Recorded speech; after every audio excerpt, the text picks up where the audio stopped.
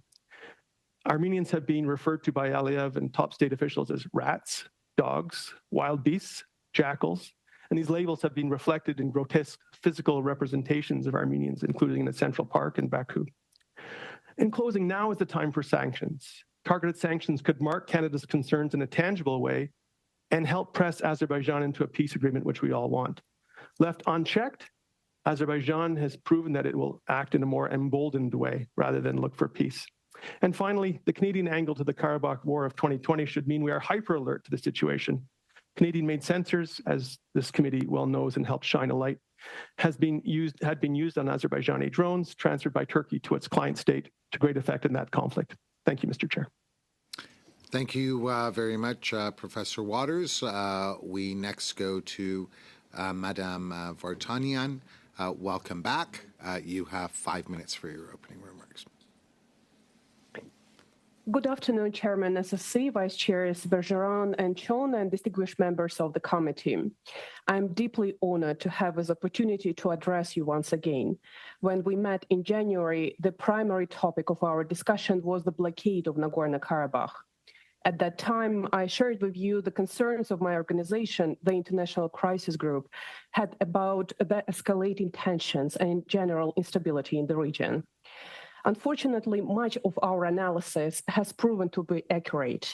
In September, we witnessed a one-day military operation by Azerbaijan that prompted the exodus of almost the entire ethnic Armenian population of Nagorno-Karabakh and brought an end to 30 years of de facto self-governance in the enclave.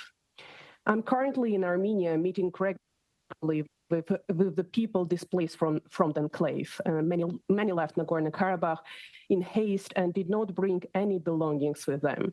The Armenian government has been distributing cash and providing assistance with accommodation where possible, but much more needs to be done ahead of the winter to ensure people are properly sheltered. Canada was one of the first foreign states to announce its financial donation to Armenia, and there will be an ongoing need for support in the months ahead. In my meetings with displaced people scattered throughout Armenia, I have not met a single person who is considering returning to Nagorno-Karabakh anytime soon. They deeply miss their homes, especially in the face of the many everyday challenges they now encounter. But in the wake of Azerbaijan's military offensive and 3 decades of conflict before, they have no trust in Baku's rule and are too afraid to return. They are also not ready to trust the Russian peacekeepers after what some have described to me as a failure to respond to months of tensions, multiple attacks, the blockade, and the recent war. How to encourage Armenians from Nagorno-Karabakh to consider returning remains an open question. Some foreign states have suggested sending a multinational mission responsible for monitoring the situation on the ground. This could be an option, but despite considerable pressure from the Western states, we have not seen any sign that Azerbaijan is ready to consider this proposal. A starting point could be confidence-building measures to rebuild trust, such as Azerbaijan allowing people the opportunity to visit their homes and the graves of their family members. This process could start even now, possibly with the support of the International Red Cross Organization and the UN agencies present in the region. This could also facilitate visits for those who left Nagorno-Karabakh without any belongings or left their documents and savings there. Still, the biggest priority is resuming peace talks between Armenia and Azerbaijan. The fall of Nagorno-Karabakh did not automatically resolve all the problems between these two South Caucasus neighbors. Armenia and Azerbaijan have never established diplomatic ties. They do not engage in trade, and their citizens cannot freely visit each other. Their shared borders are lined with kilometers of military positions, and their border skirmishes have resulted in more casualties in the past 3 years than fighting in Nagorno-Karabakh itself. Talks over the past year have encompassed various critical topics, including border demarcation and Baku's aspiration to open a special road through the southern Armenia to its exclave border in Turkey. Both are potential flashpoints left to fester. The United States and the European Union are the primary actors who can revive the talks. Over a year ago, Western mediation took center stage in diplomacy when Russia became too embroiled in the war in Ukraine and could no longer allocate the political and military resources required to serve as a key foreign mediator. This has been a challenging process, but it marked the first time in over 2 decades when Armenia and Azerbaijan were meeting more frequently with real progress in their substantial discussions. Well, in conclusion, I would like to commend Canada for becoming the first non-EU country to send its representatives to join the EU mission to Armenia. The mission plays a crucial role in patrolling the areas near the front lines along the Armenian-Azerbaijani state borders. Canada will now be a country receiving regular updates about the situation on the ground. Hopefully, Canada can build on its participation by supporting efforts to secure Azerbaijan's cooperation with the mission. Such cooperation over shared resources Such cooperation is necessary to stabilize the situation on the ground and also to promote cooperation over shared resources that do not adhere to border lines. Azerbaijan's decision to cooperate with the mission could also serve as a significant statement of its readiness to avoid any tensions with Armenia. I will be happy to discuss these ideas in the question and answer session, and thanks again for having me for your session. Thank you very much. We now go to the members for questions. Given the limited time available and the reality that we're hearing from 4 witnesses, I would ask all members to be mindful of the time slots and the limited time we have available. So first we go to MP Hoback. You have 5 minutes. Well, thank you, Chair, and thank you, witnesses, for being here this morning. In a lot of the presentations, we talked about trust and rebuilding a trust, and maybe I'll start with the last witness. You talked about the need to rebuild trust. What type of actions could be taken part to rebuild that trust? What could that look like? Well, in fact, during my presentation, I gave you a number of such measures, and I would definitely start with facilitating the visits of the people to Nagorno-Karabakh so that they are able to visit their homes and the graveyards. In addition to that, there are quite a lot of people who want to go back to collect their documents and then some other belongings. This is definitely not the eventual return to Nagorno-Karabakh, but this is something where you can see a cooperation taking place between the local Armenians and also the Azerbaijani authorities through the international mediation. The other very important confidence-building measure would be certainly Azerbaijan started cooperating with the EU we're having mission. a hard time with interpretation. If you could give us a couple of seconds. So.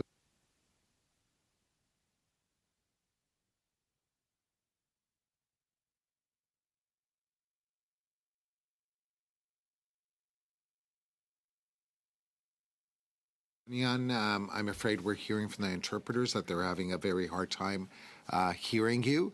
I think there's some connectivity issues in Armenia where you currently are. So you can remain with us, but I'm afraid members can't pose any questions to you.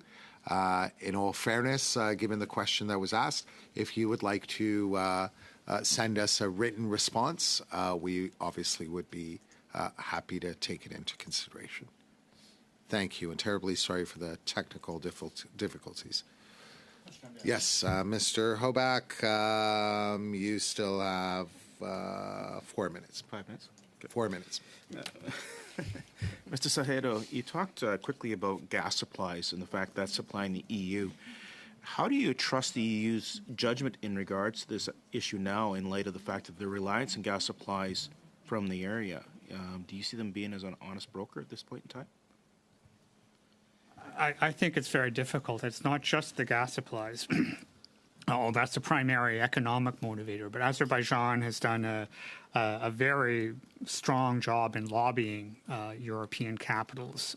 So you have pro-Azerbaijani members of parliament, for example, members of government in France even, which has the strongest pro-Armenian slant, in Eastern Europe as well. So it's very difficult to see the EU coming to any kind of collective conclusion. And anything like sanctions or efforts on gas supply would probably be imposed nationally. So this is why I mentioned in my remarks that I don't see the European Union as an actor that can do more than try and bring these groups to the table. Canada was sitting there with LNG on the shoreline ready to supply those needs would give EU more of a breathing room, for lack of a better word, to actually be more neutral in this case? Yeah, I mean, Azerbaijan supplies about 3.5% of gas to the European Union. It's not a huge amount, but it's mainly into some of these Eastern European states, Bulgaria, Romania, and things like that. So Canada could act as an alternate supplier, certainly. We've heard call for sanctions, and that sanctions should be brought forward. Yet, when we look at Armenia and we look at trade in the region, Canada doesn't do a lot of volume of trade with either country. How effective would those sanctions actually be, and other than symbolic? Yeah, I think those sanctions, and I think the ambassador mentioned, will probably have as great a chance to backfire as they would to actually do anything, because they might embolden the Azerbaijani government to ramp up its rhetoric against Canada. We could impose sanctions on individuals, perhaps, but I mean, they're not coming to Canada anyways. Our volume of trade is very low. So the only way a sanctions regime would work would be with the United States and the European Union, and we don't see any evidence of that so far. So it might be something that would give a positive signal to the Armenian community here. But in terms of regional politics, I don't see it doing much. Mr. Waters, you talked that you would like to see sanctions brought forward just because of the fact that the symbolic side of it. Do you believe that to be true, or how would you see sanctions having an effect in the region? Mm-hmm. Thank you. Mr. Chair, I just want to clarify that Canadian parliamentarians, if calling for sanctions, would not be alone. The ambassador referred to like-mindeds. I want to suggest to you that the like-mindeds are parliamentarians around the world. And so I would refer to you, for example, to the European Parliament's motion earlier this month, which passed with 491 votes in favor, 9 against, calling for sanctions. Now, that's the European Parliament. That's not the executive of the European Union. But to be clear, there are calls for sanctions outside of Canada amongst parliamentarians, including within Congress. I would also suggest that the sanctions would have more than a symbolic effect. They would have a potentially galvanizing effect.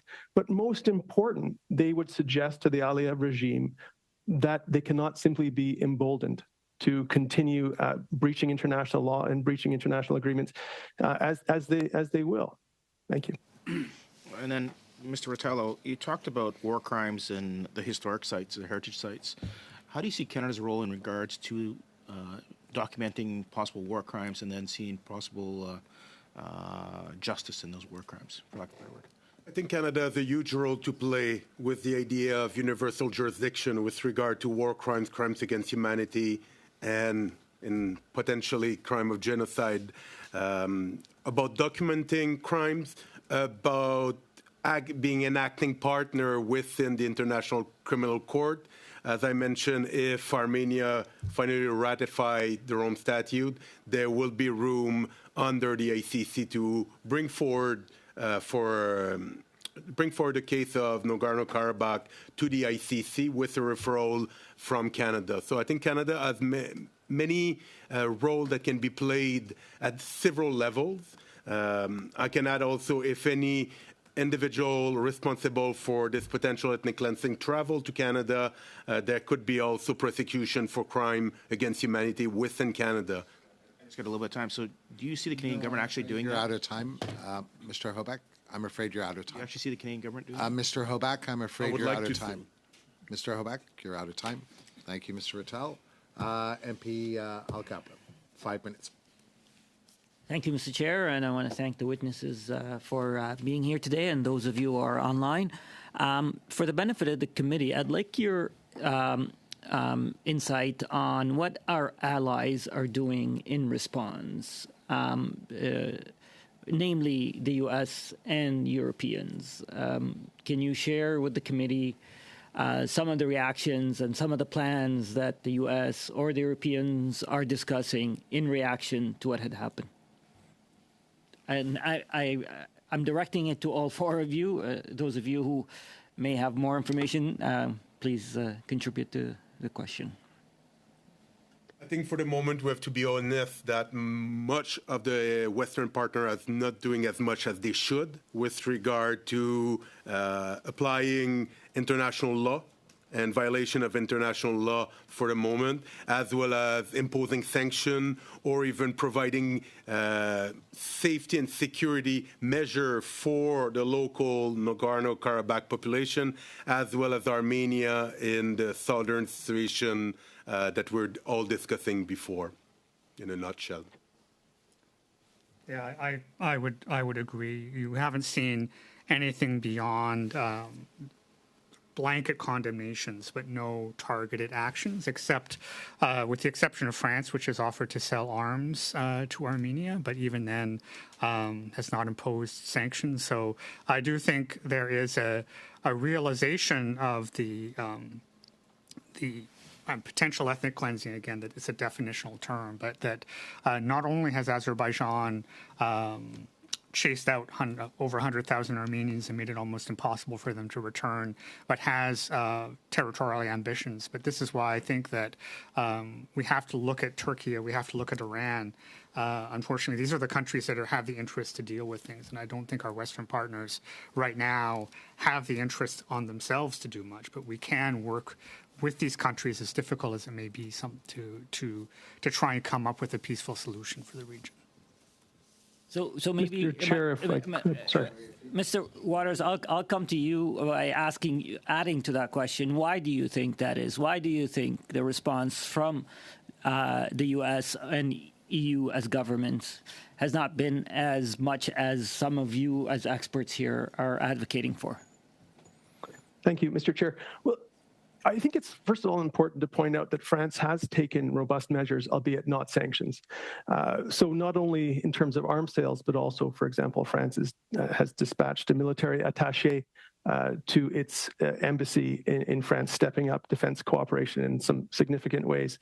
I mentioned on the European Union side that the Parliament has overwhelmingly endorsed a call for sanctions. Now, that hasn't filtered down to the executive level, although there have been condemnation at the executive level. The President of the European Council, President of France, and Chancellor of Germany have all, in a joint statement, indicated unwavering support for the independent sovereignty and territorial integrity of Armenia.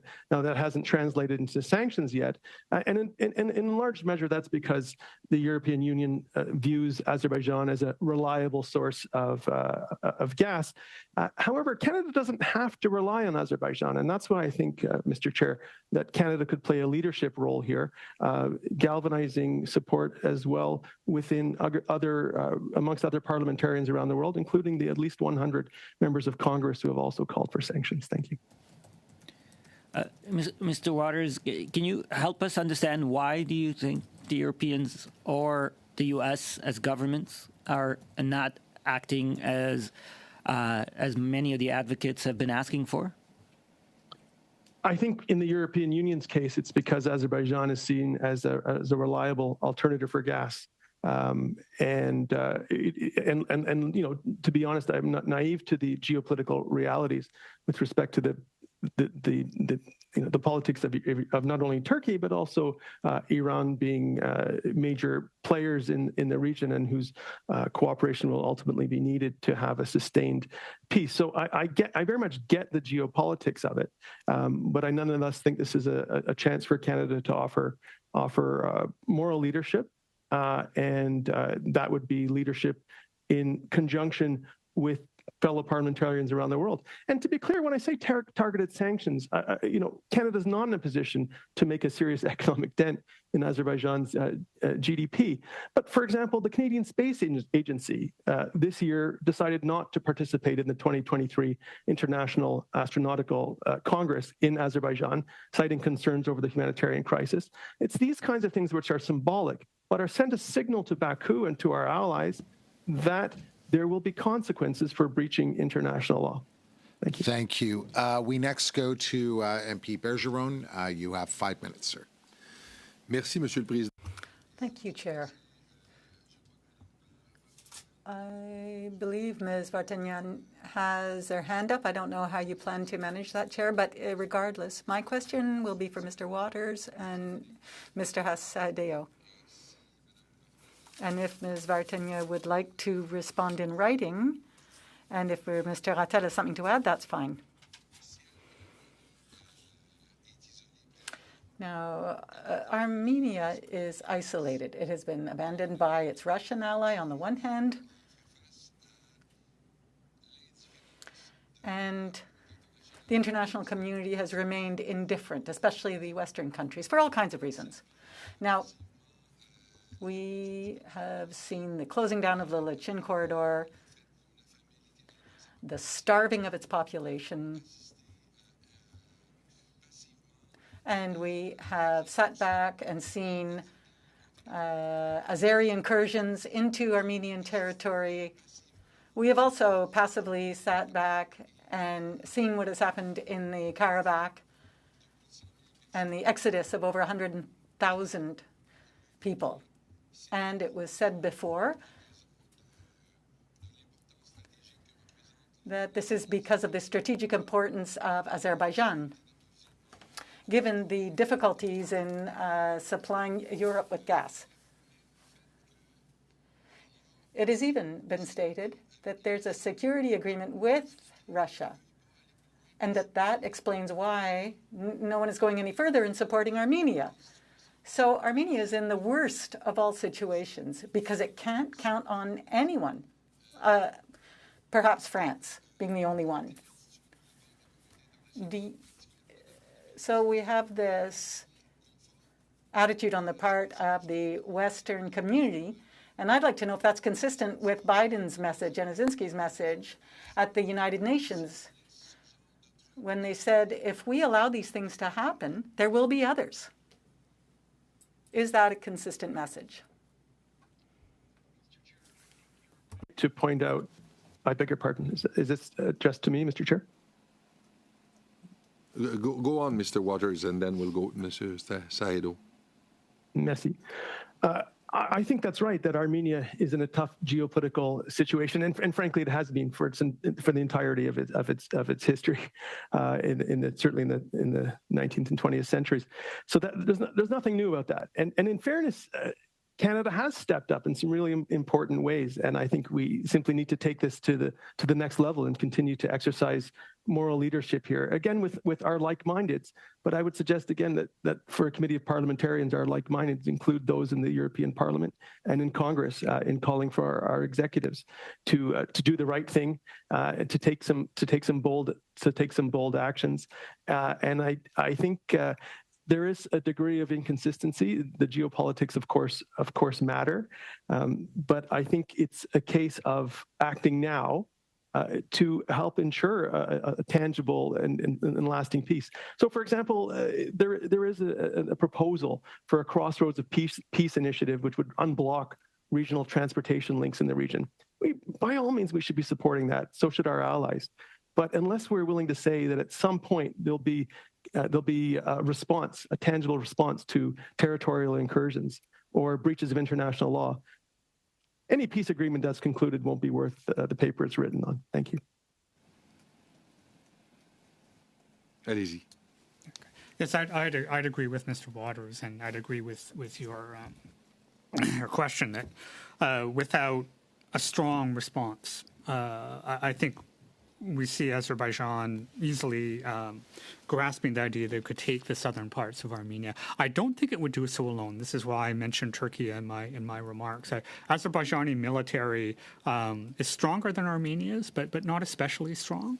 I don't think that they would take that route. And so there is a role now for strong international action. You could see a scenario where you could strengthen European Union presence on the ground if the Western countries had the will to do so. They don't right now.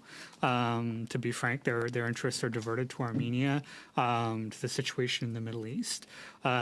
So we could see perhaps a role for Canadian leadership, but I don't see them dragging other countries along to the point where we could actually make a difference on the ground militarily. But working with these countries, like Turkey especially, with a NATO ally, would probably be the best way to do it, to try and conform this plan that Mr. Waters just talked about, this Crossroads for Peace plan, that we can unblock regional corridors, maybe even give some kind of corridor that allows Turkey and Azerbaijan to claim some kind of control over a very small section of it. Of course, that would not make Iran very happy. Professor Sahadio. Thank you very much. In a way, is an Armenian ally. So there is a Professor rule. Sahadio, I'm sorry, we're out of time for this question. We next go to MP McPherson. You have 5 minutes. Thank you very much, Mr. Chair. And Ms. Vartanian, I'm so sorry that you're not able to speak at the meeting. This is very disappointing. Of course, you're one of the witnesses that we most wanted to hear from. So I am going to ask a couple questions. I know you can't respond, but if you'd be so kind as to provide any of your insight in writing to the committee so that it could be included in our report, I think that would be very helpful. First of all, I'd like to ask about how international organizations like the UN Refugee Agency and the ICRC are supporting those who have fled. I'd like to get a little bit more insight into the current humanitarian conditions in the territory. If you could provide some writing on that, that would be fantastic. To the other witnesses that we have today, I just wanted to, I was very interested in what Mr. Rattel mentioned with regards to the ICC, and I would be interested in getting a little bit of understanding. So I'm going to put this question to all witnesses. Perhaps I could start with you, Mr. Rattel, and then go on to the next ones. Apologies, my dog is being a bit needy. If you could walk us through some of the different legal options and possibilities and what Canada should be pushing for or supporting in terms of justice for ethnic Armenians. So we did talk about the ICC, but are there other options that we could be doing separately or in conjunction with ICC, pushing for ICC justice? Mr. Rattel, can I start with you, please? Yes, thank you very much. I think for the moment, the ICC represents probably the best legal mechanism on the table. Obviously, Armenia did not ratify for the moment the Rome Statute, but the moment where they would ratify the Rome Statute, the condition in which the refugees are living in Armenia could be considered in a way or another a crime against humanity linked to the potential ethnic cleansing. We have seen such strategy used by the ICC with regard to ethnic cleansing and potentially genocide in Myanmar. Myanmar had not ratified the Rome Statute, but Bangladesh did. So refugees living in Bangladesh, Rohingyas and others that were displaced, their living condition could be assimilated to a crime against humanity committed by the Myanmar government. With such strategy, it would be possible for Canada to refer the case to the ICC the moment where the Rome Statute is ratified. And we can add that in the case of a war of aggression, although it would be difficult to refer the case because Azerbaijan did not ratify the Rome Statute, there could be at least legal measure connected to the International Court of Justice, as well as potentially an ad hoc tribunals that could be created by the Security Council or by other legal assemblies in Europe, in Canada, or with regard to the General Assembly at the UN. Now, I'm not an expert, but just really quickly, I understand that Russia and Ukraine have also not signed on to the Rome Statute, but yet the Canadian government is pushing for that mechanism to be used in that situation. So one would think that would work. Mr. Waters, do you have anything that you could add to that? Thank you, Mr. Chair. I think I agree that the Rome Statute of the International Criminal Court is the way to proceed, and I commend the Armenian authorities for indicating their willingness to join the Rome Statute. That's a really positive move, and one of the few countries in the former Soviet space that will be party to the Rome Statute of the International Criminal Court. So that's actually pretty exciting and an important step that Armenia has indicated it will be taking. The other thing I would say is Azerbaijan has indicated at least one occasion that it would investigate a suspected war crime. Let's not be naive. The chances of the Aliyev regime successfully investigating and let alone prosecuting its own are remote. But nonetheless, the international community should set that as an expectation for Azerbaijan, that it does investigate credible allegations of war crimes, including the fact that many Armenians will claim that prisoners of war from Armenia remain in Azeri hands. So there are ongoing potential international humanitarian violations which should be responded to by Azerbaijan as well as potential international justice mechanisms. Thank you. Mr. Chair, do I have time to ask Mr. Sahadeo as well? 10 seconds. Sorry, Mr. Sahadeo, if you have a brief intervention. Yeah. Very brief. I would just agree with that. The 2020 war is the one where I think the greatest scale of violations took place. So the ICC would be a place to bring that. Thank you. Thank you very much, Professor Sahadeo. We now go to the second round, 3 minutes each, and we start off with MPF. Thank you, Mr. Chair. Thank you to all the witnesses for your excellent testimony.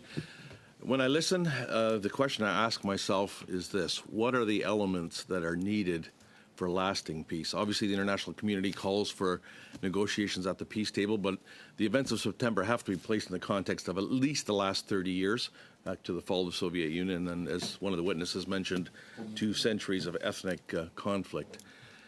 The territorial control back and forth seems to be very clearly as a result of the relative strength of the 2 parties, Azerbaijan and Armenia, within the context of their international allies or opponents. And so my question, I'll start with Mr. Waters.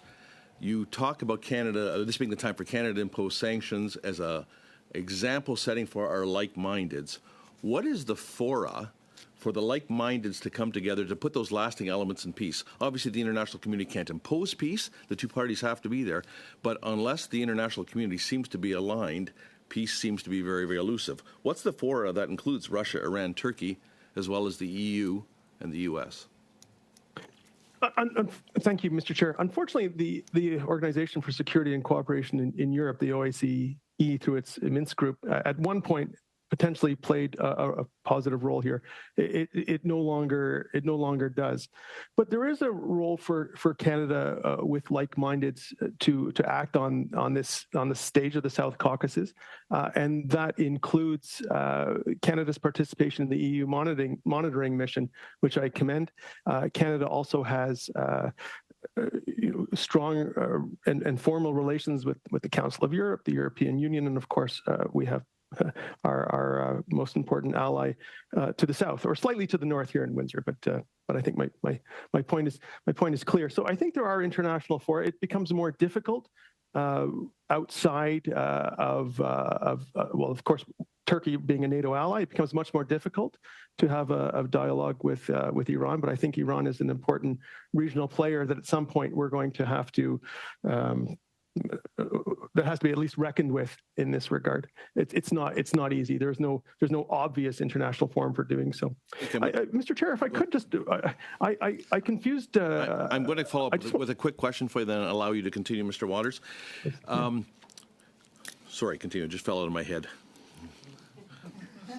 My apologies. I kept talking. It's an occupational hazard. I understand Mr. Ray's. Ambassador Ray's comment of this has been a failure of global democracy. How great is the risk of a following failure if we don't get our global act together, particularly with the southern corridor? Over to Nakhchivan. No more than 20 seconds for the response, please. Thank you, Mr. Chair. I think there is a real risk. The Aliyev regime has said one way or another, Azerbaijan will have control there. So I think there's a real risk, and that there could be a risk of contagion. Mr. Chair, I do want to. I did a quick check. Armenia, I believe, earlier this month did ratify the International Criminal Court statute. So I think that's perhaps worth checking by the clerk to the committee. So there could be clarity around that. But I didn't want to do too much of an investigation online, but I think Armenia actually did clarify. We next go to MP Chattel. You have 3 minutes. Merci beaucoup, Monsieur le Président. Thank you very much, Chair. I have a question for our professors today, starting with Mr. Rattel. What are the positions of Russia and Turkey, two important actors, on the exodus of 100,000 Armenians? Could you give me an idea of that? And a follow-up to the question would be, how can these two powers work to resolve the conflict after September 19th? What are the geopolitics given the involvement of these two actors? So first Mr. Rattel and then Mr. Sahadeh. Well, in the case of Russia could have stopped the ethnic cleansing under a peace mission and chose not to fulfill its mission on the ground. It appears that Russia is removing itself more and more from its role in the South Caucasus, which actually gives an opportunity to Canada to show more leadership and have a greater role. So in terms of Russia, they're removing themselves more and more. Now, with respect to Turkey, they really are supporting Azerbaijan, whether it be through military means, economic measures. And this is a support for a greater Azerbaijan. So it's not even necessarily returning, doesn't necessarily have anything to do with returning the Armenian population to the Karabakh. Have lessened. Once Pashinyan came into power in 2019 and opened a pro-Western orientation, Russia was hostile to that. That could have been one reason why they decided to back away from Nagorno-Karabakh in 2020 and 22. And then, of course, the challenges of Ukraine. But Russia's kept their hands in, right? They've condemned Armenia for joining the ICC. So Armenia is trapped now. Iran is actually its probably closest ally and geopolitical ally in the region. So Russia could be rather dangerous. They're turning their attention to Georgia right now. There's not as much of a void as we think. The Russians are there ready to act still, but they are diverted at the moment. So this is why Turkey is action. So, and we do think that Turkey wouldn't have operated this way, supporting Azerbaijan, had Russia not. Had Russia actually objected more formally as Armenia's ally and as a member of the Eurasian Economic Union and the Collective Security Treaty Organization. But right now, this is why, going back to the previous question, getting that Zangezur corridor in southern, because Turkey is seized to link the Black and Caspian Seas, right, to move through the Eurasian corridor, they're not going to let that opportunity pass. So this is the critical point where we have to try and figure out how we can work this peacefully. And Pashinyan is trying to do that right now. That's his whole peace plan. Open these transport corridors under the sovereign control of these countries, but with the understanding that they're open. Can we get the Turks to buy into that? Can they convince the Azerbaijanis to do it? I think that's a moment that we're facing now. Thank you. You're out of time, MP Chattel. My apologies. We next go to MP Bergeron. You have a minute and a half. Très rapidement, première question. Very quickly then, first question. Why do you think Georgia has not met with peace negotiators or joined the peace negotiators? Second, we've spoken a lot about borders, and I've spoken with European Union observers, and they've said that the borders aren't well defined, but in some cases they are. And the Azeri groups are on an Armenian side. 1 minute. So Georgia's government right now is approaching a more Russian orientation. They also rely upon Azerbaijan for gas supplies. So after the 2008 war, they switched a lot of their energy supplies to Azerbaijan. So they have, but they try to keep good relations with both countries. And I think their play now is to stay out of it. They have bigger domestic problems, including the hundreds of thousands of Russians who are in Georgia right now. And sorry, the second part of your question was? The frontier. The frontier.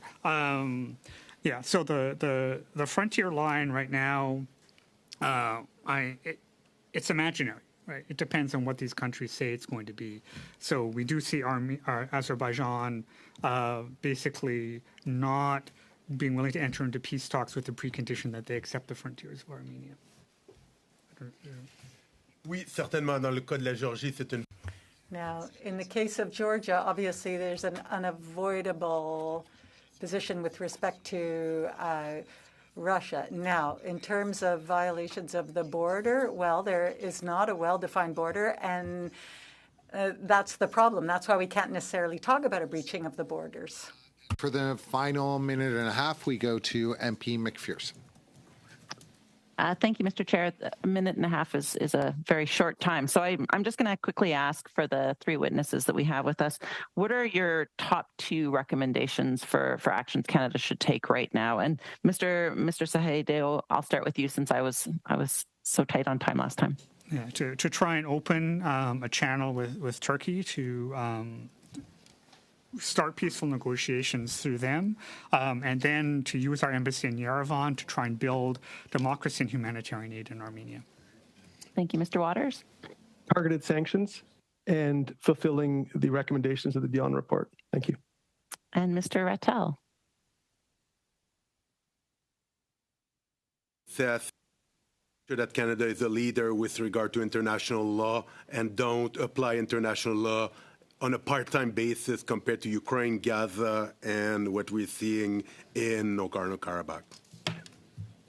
That is an excellent place to start.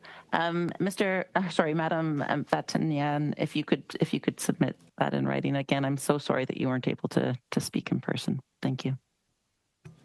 Thank you, MP McPherson. At this point, I'd like to take the opportunity. Yes. Oh, yes. Yeah, I just want a point of order when you're done, Mr. Chair. Sure. Yes, Mr. Bergeron. Deux choses, je veux simplement. Two things. I just want to point out once again, Chair, that Ms. Vartanyan had her hand up. So I don't know if she wanted to say something. You could acknowledge her. And second, I was just wondering if it would be possible to let our witnesses know that they are always welcome to expand on their answers by writing to the clerk if they didn't have the time to be able to provide fulsome answers. For sure. So allow me to start off by thanking Professor Rattel, Professor Sahedeo, Professor Waters, and Ms. Vartanyan. Again, our apologies for the technical complications. Ms. Vartanyan, obviously, any of the questions that were raised by the members, should you wish to send us written response, we would be very, very grateful. But that also extends to all of you. If there is more you would like us to consider, please do feel free to send us more information. So thank you. Thank you very, very much for your expertise and your perspectives on this important matter. It now being a few minutes after 1 o'clock. Yes, Mr. Chong. Yeah, Mr. Chair, since we're not getting a lot of advance notice about our upcoming meetings, I'd like you to tell us what the notice of meeting will say for this coming Wednesday's meeting on the 1st, as well as what is planned for the notices of meeting for next Monday, November 6th, and next Wednesday, November 8th. For sure. So for the benefit of all members, this Wednesday we will be resuming our study on food and fuel. So we're doing that. On the following Monday, for the first hour, we will finally be hearing from our ambassador in Ukraine. For the second hour, we will resume a food and fuel. And on Wednesday, for the 2 hours, is dedicated to food and fuel. The reason for that being that, as you will all recall, when we had our first session on food and fuel, we only managed to hear from 2 witnesses, but you have all gone through the trouble of providing, I think it was 49 witnesses. So we want to make sure that, to the best of our abilities, we get around to hearing from more individuals that you have submitted. Just very quickly, Mr. Chair, is it possible to get notice of meeting more than 18 hours ahead of time so that we can prepare for these meetings. Absolutely. I would like it. I would prefer to have it at least 72 hours ahead of time so that we can prepare for these meetings. Thank you. Fair enough. Absolutely. With the witnesses. And also, if I could add, preliminarily, we had agreed to set a deadline for witnesses for the Israel-Gaza study for today. We had not specified whether it's by end of day or earlier, but now that we have more time until further notice, should there be more witnesses that you can think of, please don't hesitate to add them to your individual lists, and then at some point we'll agree on the deadline for submission of witnesses. Thank you very much.